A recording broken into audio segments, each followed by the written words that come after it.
Okay, the problem with this is that I've taken out the names so that they won't appear on this video. You have dates that go from 10/3/14 down to 6/12/15, but when you go into the charts, it is graphing from 10/12/14 to 12/1/14. So you want to, there are a couple different things you can do with that. If you double click on these dates, so I'm just going to go right on the date and I'm going to double click. One of the options, the first option that comes up is scale.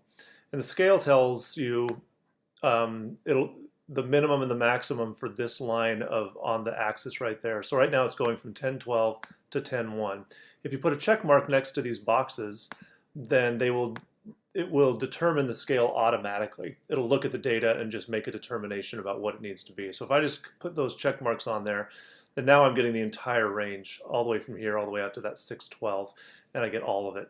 If you wanted to not have it be automatic but set it to be something else, you could do that too, and that will work, but it'll work it works in odd ways. And that's the way you had it before, was that it was set to something else. If you have it automatic, it'll just adjust depending on what data you have in that other column. So that would probably be the way that I would want to do it given what you've got here. In this other one, it's the same thing. You've got, the way it's set right now, if I double click on it, is that the minimum is set to be 8/12 for some reason, and then the maximum is automatic. So I'm just going to make the minimum also automatic, and now that sets it back over here and it looks a lot better.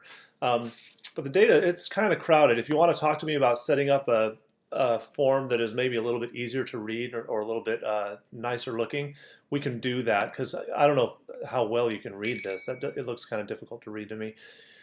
If you want to sit down and work out a better plan, we can do that. But for right now, if you set that axis to being automatic instead of a hard-coded number, it will adjust to what you have in those, whatever you have in this column. And I think that's probably what you want to do in this case. So send me an email or give me a call if you want to talk more about this, or if I have not answered your question.